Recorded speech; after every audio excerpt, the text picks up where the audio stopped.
All right, good morning. Still morning here in Atlanta.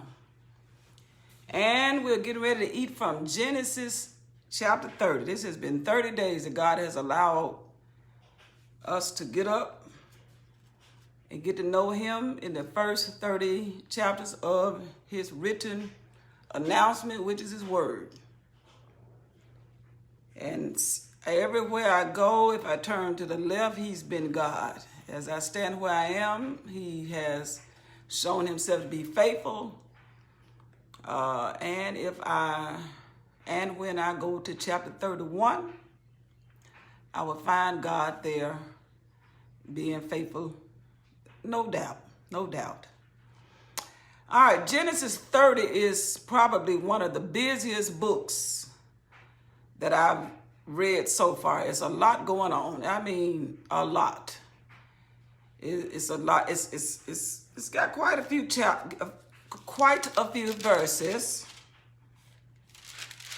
and it is full of information. And we're going to see the behavior and character of quite a few interesting people in the family of Jacob. So I'm going to go straight into this, and as I share with you what the word is saying, then I will talk then. It took me a minute to really grasp this book. It took me I heard it, but when you read for detail,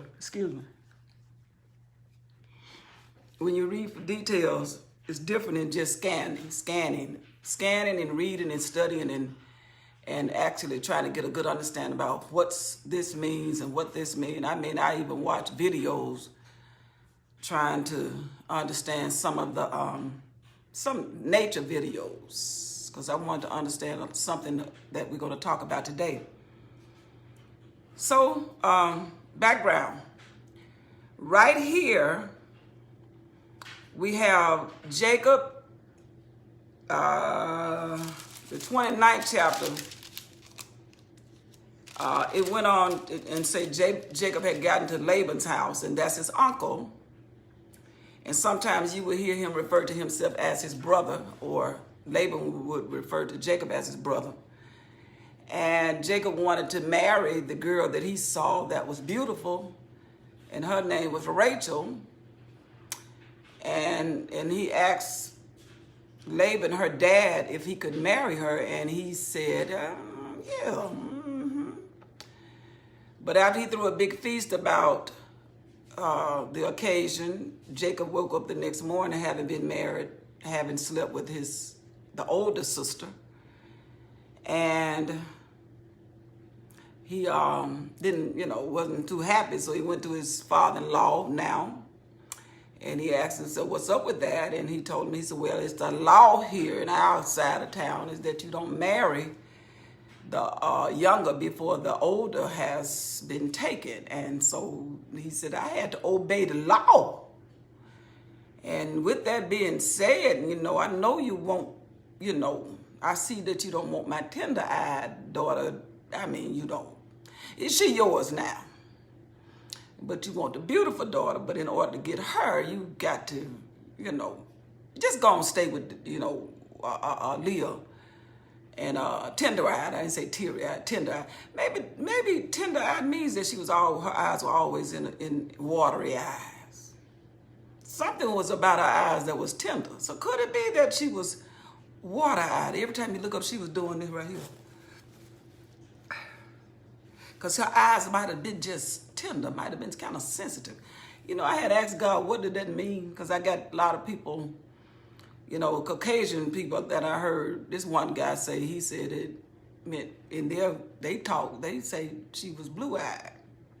So her eyes were not fully developed to be dark brown. I don't know. And then I heard my African-American brother say that she was just an ugly woman. But perhaps she just had eyes that couldn't stand a whole lot of outdoors. Could have just been allergic to the atmosphere, what was in the pollen or whatever it was. Just had tender eyes. When something is tender, that means it sort of hurt, So it could have been just something like her eyes gave her a problem. Maybe always red or something. I don't know. But anyway, she was just, you when you looked at her, you didn't see beauty. Even if she was beautiful, you didn't see it because her eyes had some type of issue. All right, but then Jacob decided, I want what I want.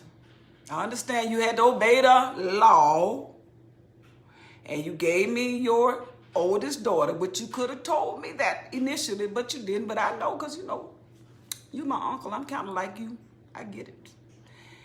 And so he had to work 7 more years. He said, I'll wait 7 more days and then fulfill her week. Oh, take the girl on the honeymoon.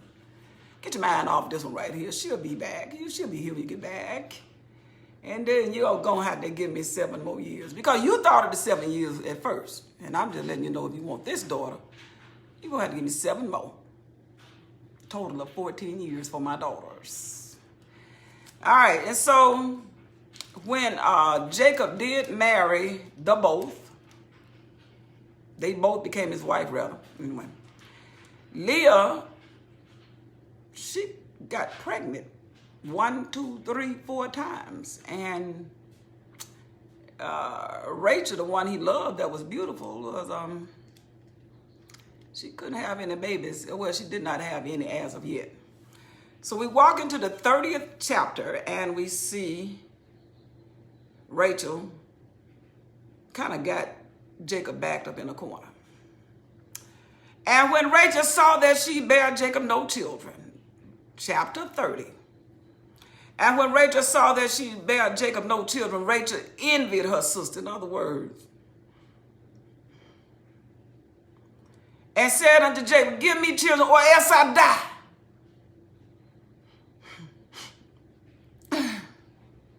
And Jacob's anger was stirred up. Hey, Jonelle Sapp.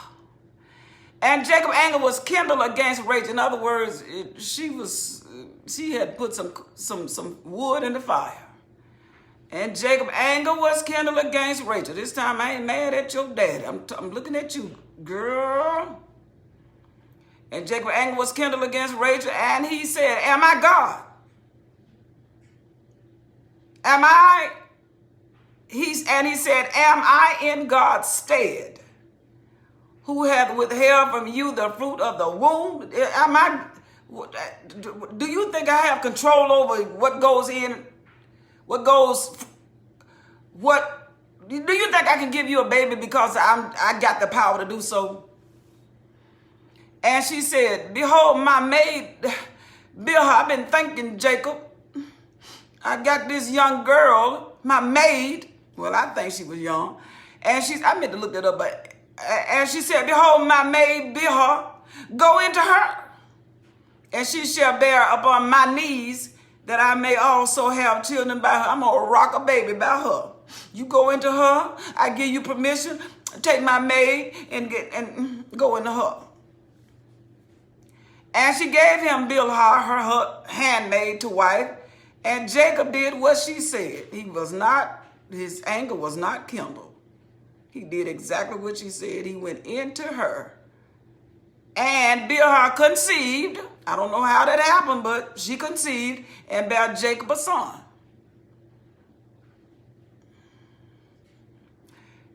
And Rachel said, God has judged me, and hath also heard my voice, and hath given me a son, therefore call his name Dan. And they say the word Dan means judge. And Bilhah, Rachel's maid, conceived again. So she slept with Rachel's husband again. All for the purpose of bringing forth children.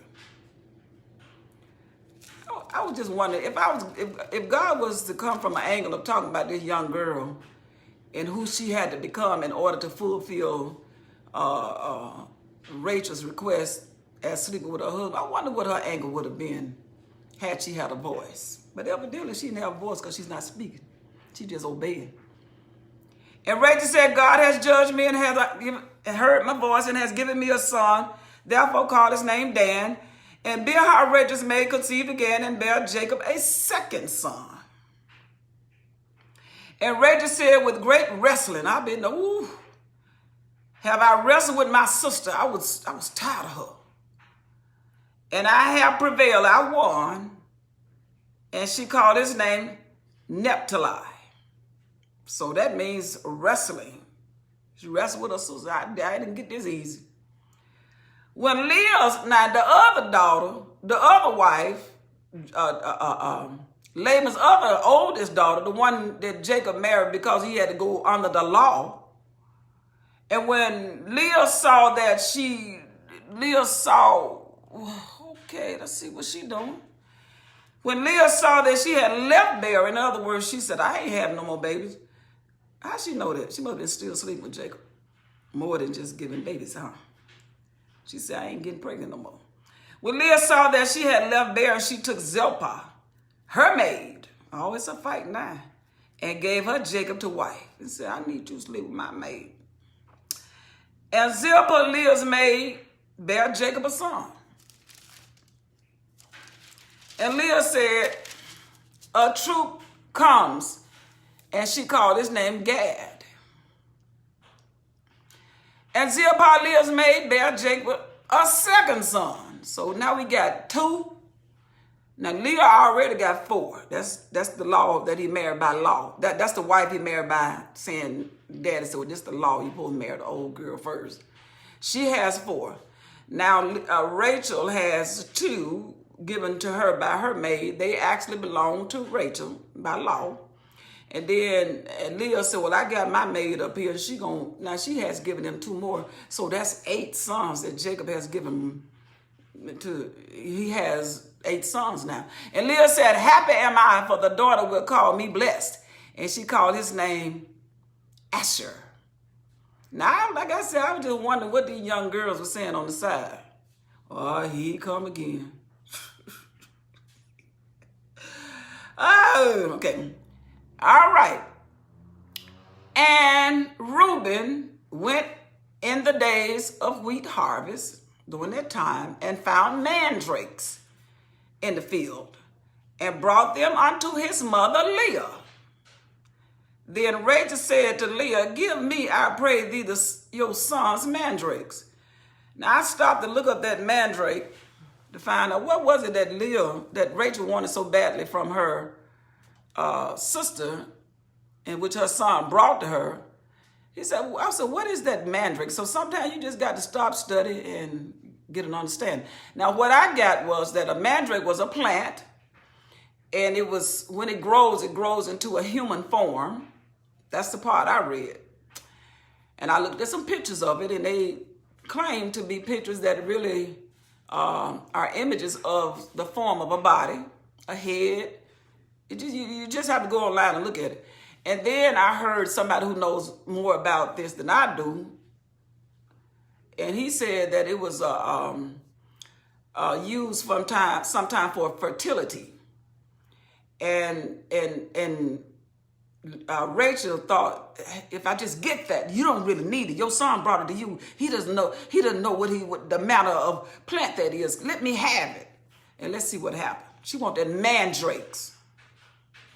I pray thee, you give me that what your son brought you. Give me what my nephew gave you. And she said unto her, is it a small matter that you have taken my husband? I mean, you already got my husband. I was married to him first, and you took him. Not really, Leah. Not really. And she said unto her, is it a small matter that you have taken my husband? No, your husband it was in love with me. And would thou take away my son's mandrake also? And Rachel said, therefore he shall lie with you tonight for your son's mandrakes. I mean, I want him just that bad. I mean, he does ask me before he do all this stuff, is it okay? And I told him, I'll let you sleep with him tonight if you let me have it. And Jacob came out of the field, tired as he can be. And Jacob came out of the field in the evening, getting off work, and Leah met him, went out to meet him, and said, thou must come into me. Thou must sleep with me tonight, for surely I have hired you with my son's mandrake. I done paid for this night. And he lay with her that night. I don't see him putting up no anger. That right there. And he went in with Leah, so I already paid your wife. the girl, my sister, I don't want to call her your wife, and I need you to sleep with me tonight. And God hearkened unto Leah, and she conceived and bare Jacob the 5th son.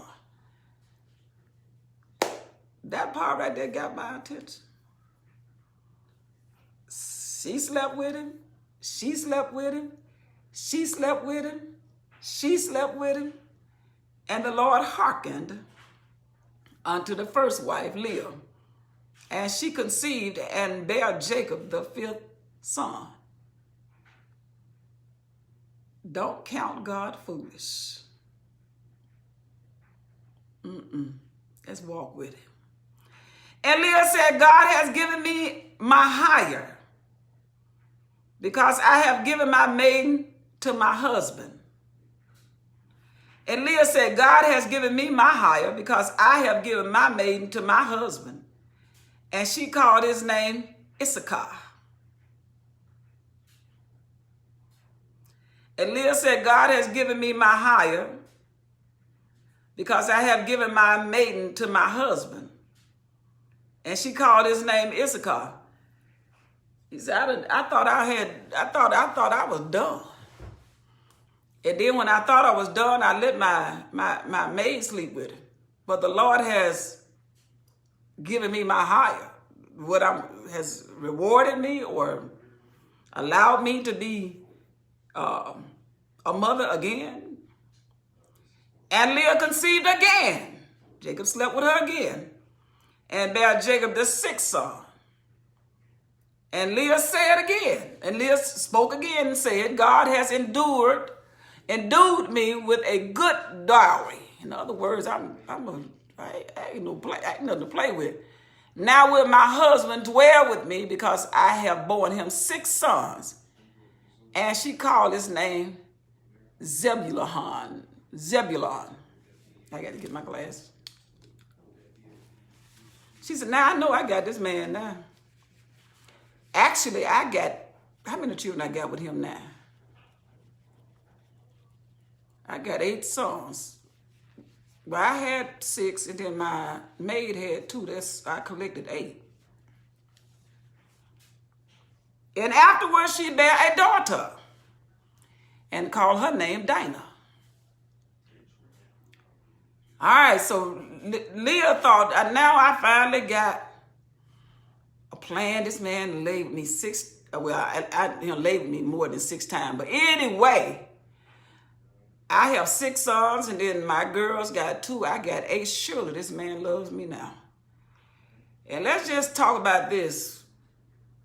Today, women do the same thing. So let's just see if life was any different without God's perfect plan. Without Jesus being Lord. Because we already know that as we go on in the word, the purpose of Jesus. But look at life right here. This lady has altogether 8. 6 out of her own womb and 2 out of her maid's womb. And she thought they were going to trap that man. And she was his wife. But let's see what he did. She thought for sure he loved me now. And God remembered Rachel. This camera is moving. And God hearkened to her and opened her womb. God said, girl, please.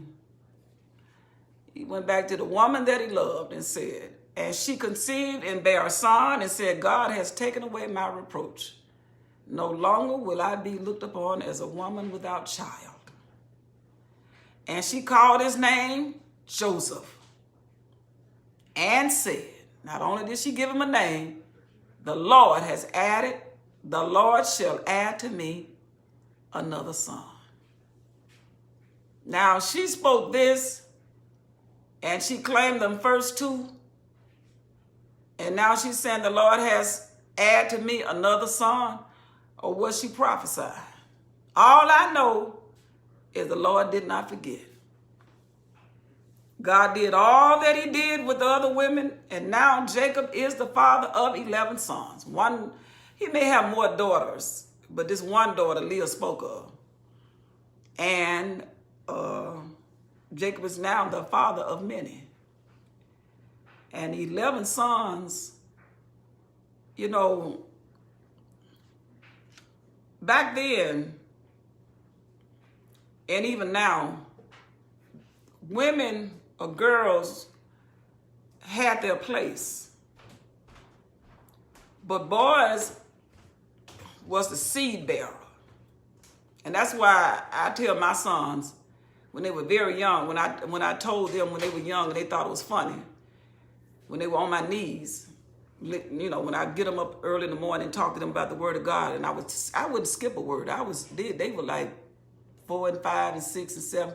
They were old enough to chuckle when I said it. I said the word says, let your own wife breast satisfy you. And they thought that was funny, but I had to get that word in them early because I wanted them to get used to the sound of what I'm saying. So that by the time they got old enough to know what that all meant, I wanted them to understand, don't have your social security number given by so many women because they really think they can control you. They think they can put a noose around your neck or something with a harness or whatever it is to guide your life by your social security number. Women still do that. But I told them, I said, but be careful where you put your seed. Don't plant your seed in all these different grounds. Because you carry the baby.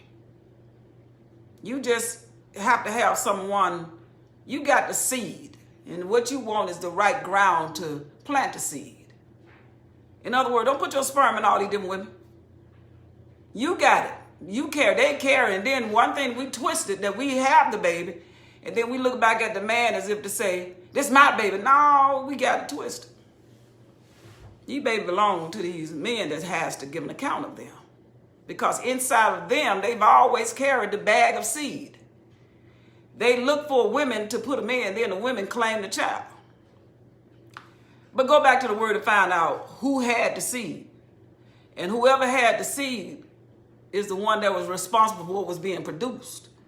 So when these women came into the bed of Jacob, Jacob loved Rachel, but he gave seed to the ground. And once he got it, women, it ain't nowhere in the world a man gonna love you because you gave him what was already his. That ground was his. That ground is yours. But that seed was his all the time. So he's putting his seed in different ground, but he loved the woman that he loved. So don't think because he planted more seeds in your ground that you got him. No. Actually, in actuality, that was his seed all the time. You just happened to be the one that he needed to nurture and bring up and allow it to bring, the milk that you could give. But that seed has always been where God knew it was, and that was inside of a man. So he ain't loving you because he had what was already here. That's what I told my sons, and I stand by that. That's the word of God. Because the man, just know that women, we're the ground, but the man is just allowing us to carry the seed that he's carried all the time for a few days, about 9 months. And God remembered Rachel, and God hearkened to her and opened her womb, and she conceived and bare a son, and she said, God has taken away my reproach. And she called his name Joseph and said, the Lord shall add to me another son. And it came to pass when Rachel had born Joseph. Now the story begins the camera is on another set. We got the women over here, chatter, chatter, chatter, chatter.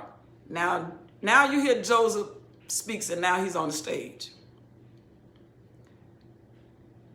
And it came to pass when Rachel had born Joseph, Joseph said, all right, my wife got a baby, the one I love. Had born Joseph, that Jacob said unto Laban, send me away, that I may go unto my own place and to my country. Now Joseph said, I'm trying to be nice to you. I want you to send me away because, there were certain laws put in place where Jacob could have just got his family and left, but then that's not the right attitude, because that's when you got too much stuff that's just going to follow if you do it that way. So he went to his father-in-law, and he told him, I want my children, I want my wives, and I'm ready to go. Give me my wives and my children whom I have served you, and let me go, for you know my service which I have done you. You know I did right by you. Uncle Laban, father-in-law, because you both of those to me. And Laban said unto him, I pray you, if I have found favor in your eyes, boy, please, please, please, don't go nowhere, don't go, please, don't go. Tarry, stay here for a little while longer. For I have learned by experience that the Lord has blessed me for your sake. You came up in this house, you have not been anything but a blessing to me. I learned that by experience. I watched. And he said, appoint me your wages, and I will give it. What is it going to take for you to stay here? And he said unto him, thou knowest how I have served you, and how your cattle was with me. For it was little which thou had. In other words, when I came up, you had little bitty flock, you had little bitty, amount of cattle before I came. And it is now increased into a multitude. And the Lord has blessed you since my coming. And now when shall I provide? And now when shall I provide for my own house also? I want my own stuff. And Laban said, what shall I give you? And Jacob said, you shall not give me anything. I don't need anything from you. I will again feed and keep your flock. I will pass through all your flock today. Today now. I'm going to keep your flock. I'm going to pass through it today. I'm going to start today, removing from there all the speckled and spotted cattle. Now, anything that's not totally solid color,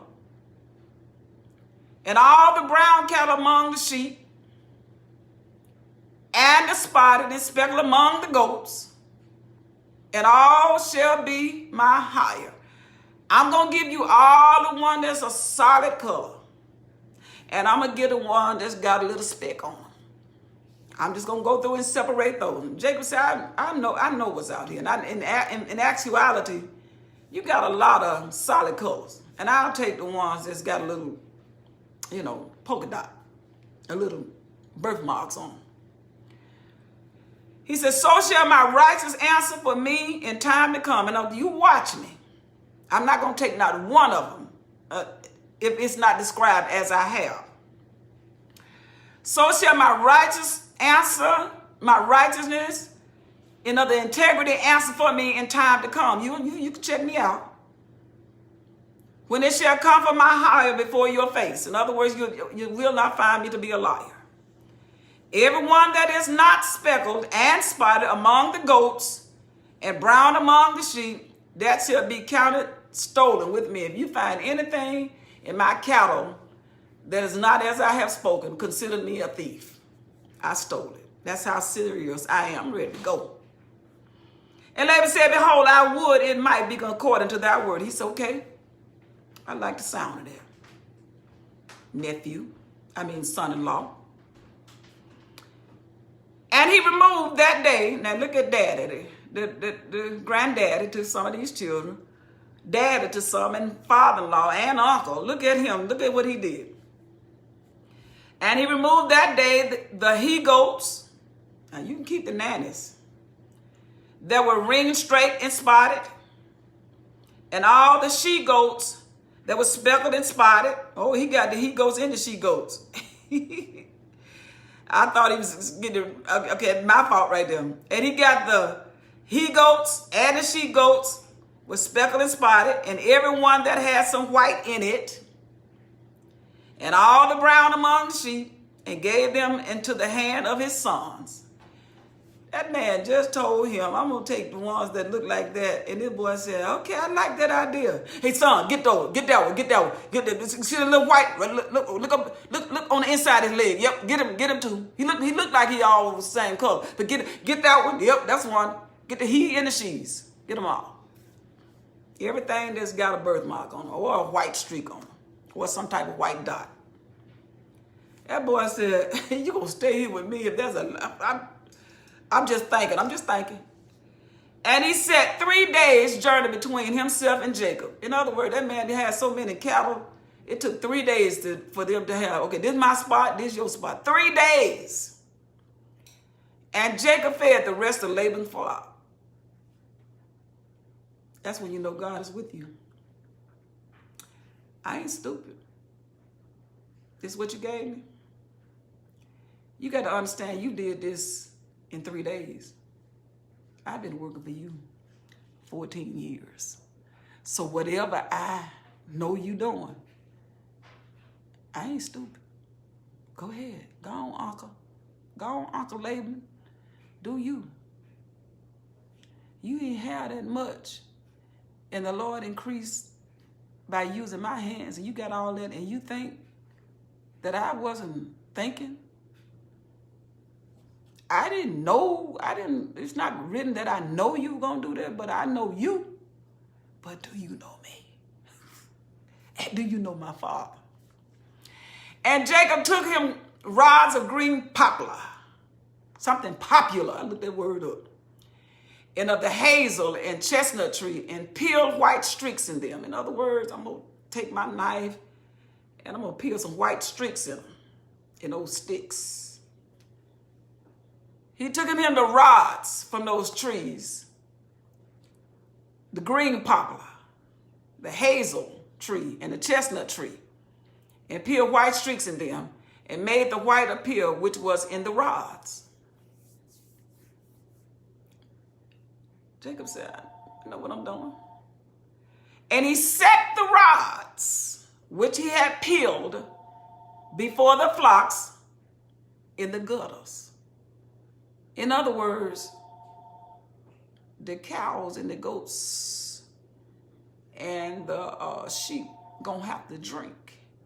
So I'm gonna take these rods, so the big old long pieces of wood, and I'm gonna place it inside of what they gonna drink in. And he set the rods which he had peeled before the flocks in the gutters, put them in the gutter, in the watering troughs, or troughs. When the flocks came to drink, they should conceive when they came to drink. While the female is drinking, the male is busy. They gonna conceive right here. And while her eyes is looking at this down here, she is going to be, she's gonna get pregnant. And he set the rods which he had peeled before the flocks in the gutters in the watering trough or trough. When the flocks came to drink, that they should conceive when they came to drink. Now, I don't know if there was some medicine in that rod. All I know, it was something in there to increase fertility.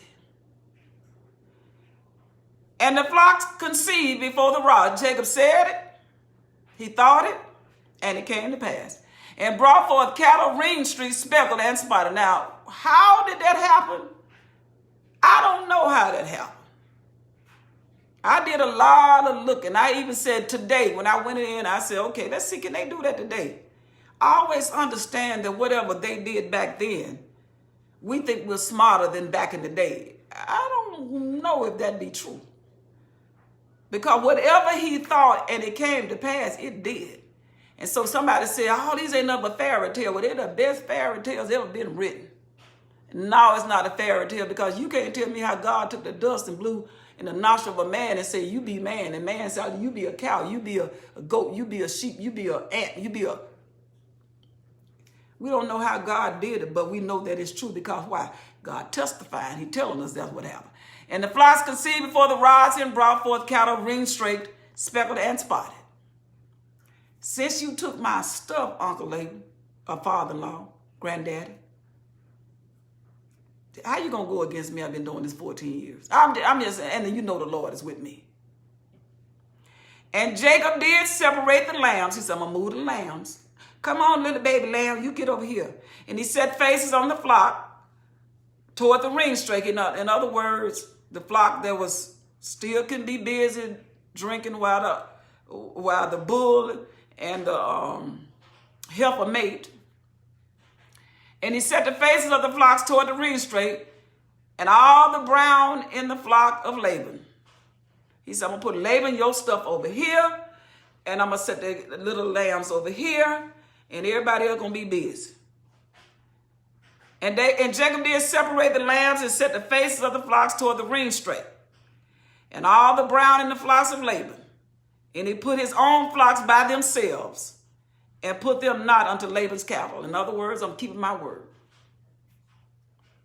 And it came to pass, whensoever the stronger cattle did conceive, that Jacob laid the rods before the eyes of the cattle in the gutter, that they might conceive among the rod. When them big, strong cows, I went online and I was looking at them big old, see how they did that. I was inquisitive. I went online and watched some videos on YouTube to see how the cows got together and how did they, get together and mate.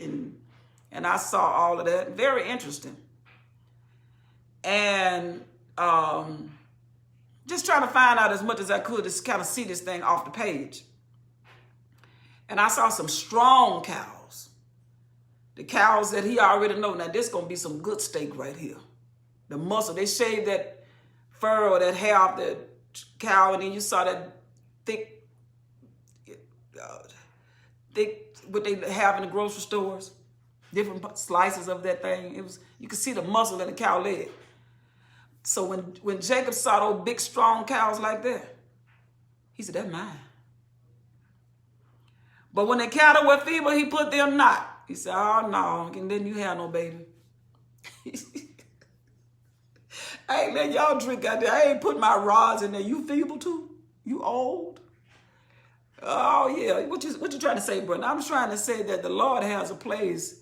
Now, I don't know if Jacob was just saying, I ain't dealing with all these old cattle. But I do know that he might have been caring enough to say, I don't want to put that kind of pressure on you. I know you ain't going to last long. Because when we go on into keep following the word, and I read this, I don't know all the details, but I remember reading this, that when the priest got a certain age, God said, don't get them the same load that they would have. In other words, once they become 50 years old, if I'm not mistaken, I think it's 50, watch what you tell them to do. They ain't going to do what a 49 can do. They're not going to be able to do I don't want them working like that. It's not that they don't have the strength all the time. It's just that I just want them to have an easier load. So Jacob probably looked at these cattle and not trying to be like his father-in-law, which he could have been. But he also could have been caring enough to say, I just don't want you to try to carry nothing now because you're not as well, or I saw you limping the other day and I'm just not going to add any more weight to you. So I ain't going to put that rod up in there because that thing going to surely make you get pregnant. And I ain't finna deal with it. I'm just going to give you over to my uncle. I love this word. But when the cattle were feeble, he put them not in. So the feebler were Laban's and the stronger Jacob's. When you put me in charge, don't say I cheated now. I'm going back to where Abraham asked Lot. He said, what you want? He said, whatever side you want, it can be yours. And he said, I'll take that side. And then Abraham said, okay, I'll take that side. So there's no cheating going on. This is just this business. This business right here. What the word say? And business be men. Now, and malice be children. Y'all fighting and stuff, y'all act like kids. But when it come down to business, take care of you. You got the right to. But when the cattle were feeble, he put them not in. So the feeble ones were Laban's and the stronger Jacob's. And the man, Jacob, increased exceedingly and had much cattle and maidservants and men servants. You know, people want to work for a man like Jacob. And camels and asses. Bye, y'all. I'm going to get into the next chapter, which is 31. I'll be back if it's the Lord's will.